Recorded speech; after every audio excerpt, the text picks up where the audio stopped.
पटना में शुक्रवार रात सनसनीखेज वारदात को अंजाम दिया गया, जिसमें मगध अस्पताल के मालिक गोपाल खेमका की सरेआम गोली मारकर हत्या कर दी गई। इस घटना के बाद राजधानी की सुरक्षा व्यवस्था पर फिर से सवाल उठ खड़े हुए हैं। पुलिस जहां अपराधियों को जल्द गिरफ्तार करने का दावा कर रही है, वहीं डिप्टी सीएम ने अपराधियों का एनकाउंटर करने की चेतावनी दी है। इस मामले पर विपक्ष सरकार को घेरने में जुटा है।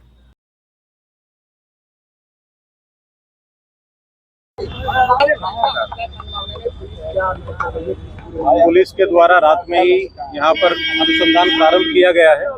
जो घटना करने वाले है उसके संबंध में महत्वपूर्ण सुराग हम लोग को मिले हैं और जिनके द्वारा कराई गई उनके बारे में भी काफी हमारे पास महत्वपूर्ण सुराग है और किन कारणों से की गई है उस संबंध में भी अनुसंधान प्रगति पे है और जल्द से जल्द जो अपराधी जिनके द्वारा किया गया है उनको पुलिस के द्वारा पकड़ा जाएगा और कड़ी से कड़ी कार्रवाई उनके विरुद्ध में करी जाएगी। जो आरोप लगा रहे हैं कि पुलिस काफी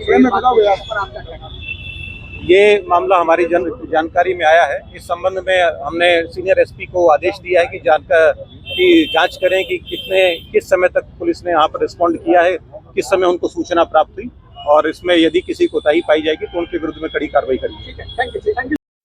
हॉस्पिटल में जब कंकरबाग में वहाँ से तुरंत कंकरबाग थाना पहुंची है, उसके बाद गांधी मैदान भी वहाँ पहुंची है। अभी अनुसंधान में है, जैसा डिटेल्स आएगा आप लोग से शेयर किया जाएगा। इसमें अभी ये बताना उचित नहीं होगा, जैसा डिटेल्स आएगा आप लोग बताया जाएगा। पुलिस पर क्यों आरोप लगा रहा है? जैसे ही पहले घटना हुई, घटना के तुरंत बाद इनको हॉस्पिटल ले जाया गया कंकरबाग में। कंकरबाग लेकर गई? नहीं, परिवार के द्वारा ले जाया गया इसमें। वहाँ पे कंकरबाग थाना तुरंत वहाँ पहुंची है। उसके थोड़ी देर बाद वहाँ पे गांधी मैदान थाना भी पहुंची है। वहाँ पे पहले गांधी मैदान थाना हॉस्पिटल पहुंची है, वहाँ पे व्यायाम करा के फिर वो स्पॉट पे आई है। जल्दी पकड़ा जाएंगे। नहीं, ये जो बताया जा रहा है क्योंकि घटना होने के बाद तुरंत बाद उनको कंकरबाग ले आया गया था। कंकरबाग की पेट्रोलिंग तुरंत रिस्पॉन्ड की, वहाँ पे थाना अध्यक्ष भी वहाँ पहुंचे और उसके बाद गांधी मैदान भी वहाँ पहुंचा है। यहाँ से पहले वो वहाँ पहुंचा है हॉस्पिटल में। जो अभी बात कह रहे हैं ये अनुसंधान की बात है। अनुसंधान में जब वो चीजें स्पष्ट हो जाएंगी तो आप लोग शेयर कर दिया जाएगा। बेटे को सुरक्षा दी आप लोगों ने, जो बेटे उनके लिए इसमें सुरक्षा के लिए दिया जा रहा है। उसमें जो उनके बॉडीगार्ड के लिए, फैमिली के लिए अभी सिक्योरिटी के लिए तुरंत दिया जा रहा है उसमें, और आगे जैसा क्लियर होता है उस सबसे कार्रवाई की जाएगी इसमें। अच्छा, गोपाल खेमका को सुरक्षा दी गई थी कि नहीं? उनके बेटे को उनको पूर्व में वहाँ पे दिया गया था, लेकिन पिछले साल उनकी सुरक्षा वापस ले ली गई थी और उसके बाद उनको सुरक्षा नहीं थी, उसमें बॉडीगार्ड नहीं दिया गया था। लोकसभा इलेक्शन टाइम में वापस लिया गया था उस समय, उसके बाद दिया नहीं गया। उसके बाद नहीं वापस हुआ था। सुरक्षा को लेकर कोई अपील वगैरह की थी प्रशासन के पास? इधर कोई अपील नहीं था उनका, लेकिन ये घटना होने के बाद परिवार की सुरक्षा के लिए अभी तुरंत वहाँ पे दिया गया है बॉडीगार्ड, जो इनके परिवार की सुरक्षा के लिए तैनात रहेंगे।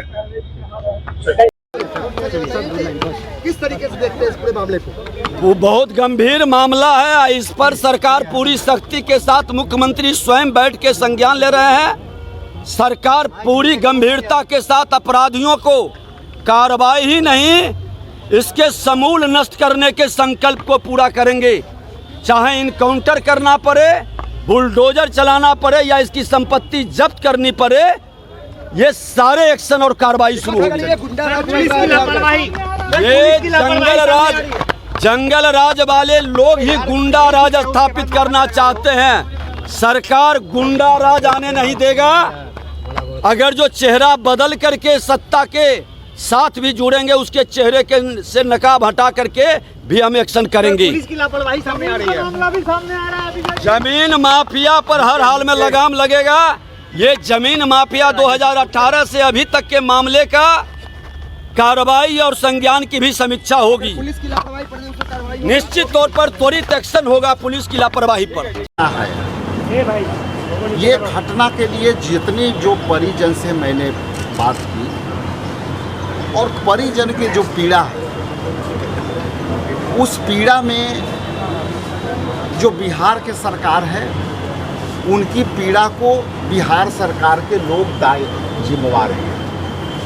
कोई भी घटना होती है तो घटना के संज्ञान परिजन जो है देते हैं स्थानीय प्रशासन को, पुलिस को और जिला प्रशासन को। अब ये दो बात है समझने वाली कि बिहार में समाज सेवी और उद्योगपति और व्यवसायी, इनकी कई ऐसी भूमिका है परिजनों का, गोपाल खेमका जी का, कि कई इन्होंने, इनके परिवार वालों ने हॉस्पिटल बनवाने का भी काम किया, उसमें ज़मीनें दी, और इनकी भूमिका बिहार के विकास में अग्रणी रहा है इस परिवार के लोगों का। और जिस इलाके की ये घटना है, इस इलाके के घटना में पुलिस अधीक्षक, बगल में थाना, बगल में जो है डीएम आवास, बगल में एसएसपी आवास, उसके पीछे थोड़ा सा जाइएगा तो चीफ जस्टिस बिहार का भी आवास इसी इलाके में है। और उस हिसाब से यदि वीआईपी इलाके आप मानते हैं तो गांधी मैदान के ये जो इलाका है, ये सबसे संवेदनशील होनी चाहिए आम नागरिकों के लिए और वीआईपी जो लोग बसे हैं उनके लिए। लेकिन जिस तरह की घटना और परिजनों का जो शिकायतें हैं वो बड़ी गंभीर है और ये चिंता देने वाली विषय है। आप जो है इस परिवार की जो हत्या हुई उसके 2 घंटा बाद बगल के थाने से 2 घंटा बाद पुलिस तब पहुंची जब इनके परिजन परेशान थे और सारे पुलिस अधीक्षक को फ़ोन किया, यहाँ के स्थानीय डीएसपी को फ़ोन किया, एसपी को फ़ोन किया, थाने को फ़ोन किया, और ये लोग लगातार करते रहे। जैसा कि 2 अटेम्प्ट में जिला पदाधिकारी ने फ़ोन उठाया और जिला पदाधिकारी के पहल पर भी पुलिस 2 घंटा बाद लेट आई। आप जब सोच सकते हैं कि परिजन की क्या हालत रही, और डीएम के पहल के बाद भी यहाँ के स्थानीय पुलिस गैर जिम्मेदाराना हरकत, इसके बाद नो रिस्पॉन्सिबिलिटी के आधार पर इन्होंने 2 घंटा आया, और उसमें भी 2 घंटा बाद आए तो तब तक परिजन हॉस्पिटल, स्थानीय कोई निजी हॉस्पिटल में ले गए और उनको बार बार कह रहे हैं कि ले चल के पोस्टमार्टम कराइए।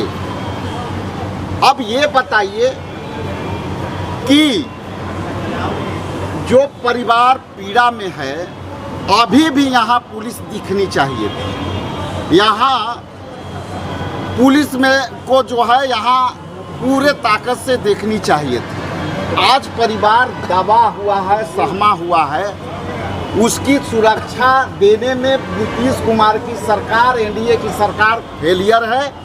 और जिस रेवेन्यू पर जो व्यवसायी जीएसटी देते हैं, जो व्यवसायी अपना बिहार के निर्माण में अपनी भूमिका निभाते हैं, उनकी हत्या ये देश के लिए काला टीका के समान है।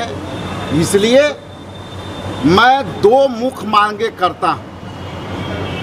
हॉस्पिटल में भी जो सरकारी पीएमसीएच हॉस्पिटल है, वहाँ आईएस ठाकुर जो सुपरिटेंडेंट हैं, जो लगातार 3 बार से जो है उन्होंने एक्सटेंशन पर चल रहे हैं, और पोस्टमार्टम में जिस तरह से विलम्ब हुई उसमें भी इनके परिजन के जो निजी कॉन्टेक्स्ट में थे उनकी पहल से भी पोस्टमार्टम हुई, वहाँ भी असंवेदनशील है।